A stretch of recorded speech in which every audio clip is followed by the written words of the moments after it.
भक्तों ने समा बांध दिया। हजारों की संख्या में उपस्थित भक्तगणों का उत्साह देखते ही बनता था। यही कारण था कि उस दिन एक अद्भुत घटना घटी। पंत श्री उदित मुनि नाम साहेब अपने कंठ से कबीर पंथ की विरासत को महिमा मंडित कर रहे थे। साहेब कबीर के प्रकट दिवस पर जब साहेब को याद कर रहे थे, बरबस ही उनकी आंखों से आंसू छलक पड़ा। गिरमुनि नाम साहब कहते हैं, अगर हमें कोई गांव को साफ करना हो तो हम यो गांव में बैठक बुलाते हैं, पंचायत में नियुक्त करते हैं कि ऐसा साफ करेगा, फिर वो कब वापिस कचड़ा हो जाएगा। तो ऐसा करो कि सबके सब अपने अपने घर के सामने साफ कर लो, अपना अपना घर साफ कर लो, तो अपने आप सब पूरा गांव साफ हो जाएगा। गिरमुनि नाम साहब कहते हैं। तो वैसे ही हम अपने आप को ही साफ कर ले। हम अपने अंदर का जो कीचड़ है, जो मैली चादर है, काम क्रोध की, लोभ की, राग द्वेष की, जो ये कीचड़ है, गोबर है, मैली चादर है, हम उसको हटा दें तो अपने आप हम सुधर जाएंगे। हमारा घर सुधर जाएगा, हमारा गांव सुधर जाएगा, हमारा समाज सुधर जाएगा, हमारा संप्रदाय सुधर जाएगा, हमारा देश सुधर जाएगा, हमारा विश्व सुधर जाएगा। देखिए, किसी को नहीं सुधारना है, हमें किसी को नहीं कहना है कि तुम सुधर जाओ, तुम सुधर जाओ। अपने बच्चों को भी नहीं कहना है तुम सुधर जाओ, सुधर जाओ, नहीं कहना है।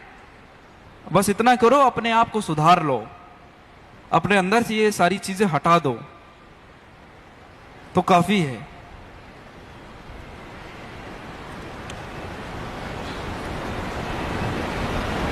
और अपना सा जीव सबको मानो ताही मिले अविनाशी। सदगुरु कबीर साहब जब देखते हैं कि उनके सामने कोई मंदिर जा रहा है, मस्जिद जा रहा है, तो वो अंदर से काफी क्या कहेंगे, वो शब्द याद नहीं आ रहा है। सदगुरु कबीर साहब अंदर से एकदम बेचैन हो जाते हैं, बेचैन हो जाते हैं। अरे महाराज जी, अरे भाई, आप जा रहे हैं मंदिर, आप मंदिर में जाकर तुम फूल चढ़ा रहे हो, और तुम जहां से निकल रहे हो, गली से निकल रहे हो, वहां बच्चा, मासूम सा बच्चा बैठा है, वो बेचारा भूखा प्यासा रो रहा है, और तुम उसको ध्यान नहीं दे रहे हो, उसको नजरअंदाज करके मंदिर जा रहे हो, फूल चढ़ाओ। यह तुम्हारा काम है, यह तुम्हारी भक्ति है। वो मासूम बच्चा भूखा पैसा रो रहा है, अरे जाओ उसे फल खिलाओ, खाना खिलाओ, पानी पिलाओ, लेकिन तुम उसको नजरअंदाज करते हो। और तुम जाके मंदिर में पुष्प चढ़ाते हो, तुम इसको काम कहते हो, इसको भक्ति कहते हो? ये कैसी भक्ति हुई? इससे तुम्हारा कुछ नहीं जा रहा, इससे ना हिंदू का कुछ जा रहा है, ना मुसलमान का कुछ जा रहा है, किसी का कुछ नहीं जा रहा है, किसी का अपमान नहीं हो रहा है। अपमान हो रहा है तो वो परमात्मा का अपमान हो रहा है कि तुम उसके सामने से चले गए, उस भूखे प्यासे बच्चे के सामने से चले गए, उसको तुमने पानी नहीं पिलाया, खाना नहीं खिलाया, उस परमात्मा का अपमान हो रहा है। तुम्हारा क्या जा रहा है? तुम पुष्प चढ़ाए, अपने काम धंधे में निकल गए, उसको तुम भक्ति कह रहे हो। अब मुल्ला जी मस्जिद में चढ़कर जोर जोर से चिल्ला रहे हैं, जोर जोर से चिल्ला रहे हैं, और कबीर साहब कह रहे हैं, अरे मुल्ला जी बाहर जाओ, देखो किसी स्त्री के साथ छेड़खानी हो रही है,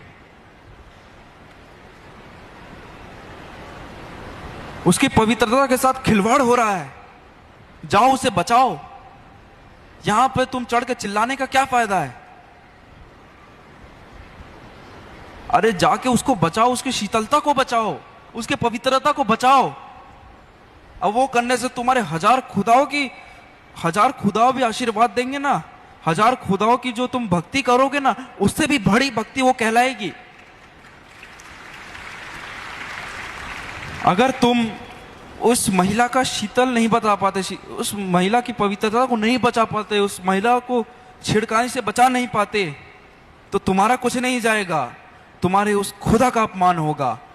तुम्हारा खुदा अपने आप को यहां पराया मानेगा, तुम्हारा कुछ नहीं जाने वाला। तुम्हारा परमात्मा ही अपने आप, तुम्हारे परमात्मा का अपमान होगा, तुम्हारे खुदा का अपमान होगा। तो कबीर साहब ये सारी चीजें देखकर बहुत बेचैन रहते थे, वो तड़पते थे, वो लोगों को समझाते थे कि भाई तुम दुनिया के क्रियाक्रम में क्यों फंसे हुए हो। जो दुनिया कर रही है, जो दुनिया क्रियाक्रम कर रही है, दुनिया मंदिर जा रही है, दुनिया मस्जिद जा रही है, दुनिया चर्च जा रही है, दुनिया गुरुद्वारा जा रही है, मैं नहीं जा रहा हूं। इसलिए तो कबीर साहब को लोग पागल कहे, कबीर साहब का विरोध करे। कोई भी ये बातें कहेगा उसका विरोध ही होगा, जो सत्य कहेगा उसका विरोध होगा। और मैं आप सबको भी कहता हूं, अगर आप सत्य की राह पर चलेंगे, आप सब सत्य को अपनाएंगे, तो ये चीज अपने अंदर से हटा दीजिए कि आप जब सत्य को हटाएंगे, अपने अंदर अपनाएंगे, सत्य को अपनाएंगे, तो आपका सम्मान होगा, आपको लोग पूछेंगे, आपको लोग शाबाशी देंगे। बिल्कुल नहीं होने वाला ऐसा, बिल्कुल नहीं होने वाला। जब आप सत्य की राह पर चलेंगे, सत्य को अपनाएंगे, अपने जीवन में सत्य को लाएंगे, तो आपका विरोध होगा, आपको गाली पड़ेगी, आपका लोग स्वागत सत्कार नहीं करेंगे। यह चीज आप समझिए।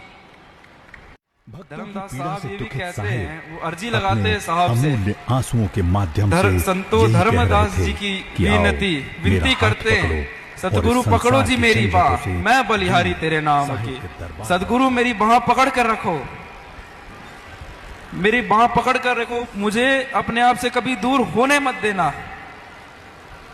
ना मैं आपसे कभी दूर होना चाहता हूं, मेरी बाह हमेशा पकड़ के रखना।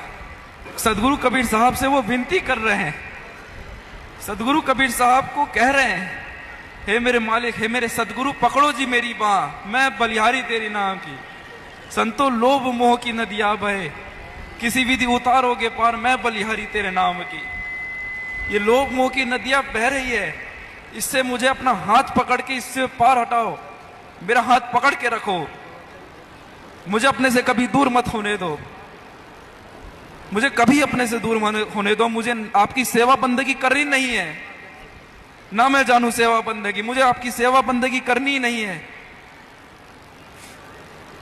आप मुझ में हैं, मैं आप में हूं, हम आपसे कभी अलग हुए नहीं, आप मुझसे कभी अलग होगे नहीं। मुझे आपकी कभी सेवा बंदगी नहीं करनी है, अपने बस वचनों अपना बना कर से रखिए, साहेब कबीर के मेरी हो बाह जाओ। पकड़ के रखिए, साहेब ऐसे बंदगी अद्भुत साहेब। क्षण के बीच उनके कंठ से साहेब कबीर का ये भजन रे भाई जब मैं भूला रे भाई, मेरे सतगुरु जुगत लखाई, जब मैं भूला रे भाई, मैं भूला रे भाई, जब मैं भूला रे भाई, मेरे सतगुरु जुगत लखाई, जब मैं भूला रे भाई, भूला रे भाई, जब मैं भूला रे भाई, मेरे सतगुरु जुगत लखाई, जब मैं भूला रे भाई। मैं भूला रे भाई, जब मैं भूला रे भाई, मेरे सतगुरु जुगत लखाई, जब मैं भूला रे भाई। क्रिया कर्म आचार ने छोड़ा, छोड़ा तीरथ का नहाना, क्रिया कर्म आचार ने छोड़ा, छोड़ा तीरथ का नहाना।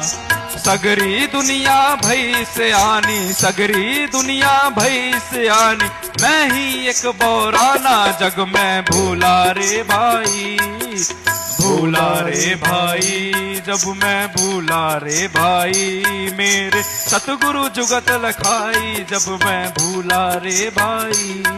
मैं भूला रे भाई, जब मैं भूला रे भाई, मेरे सतगुरु जुगत लखाई, जब मैं भूला रे भाई। कबीर धाम में साहेब कबीर का ऐतिहासिक प्रकटोत्सव समारोह संपन्न होने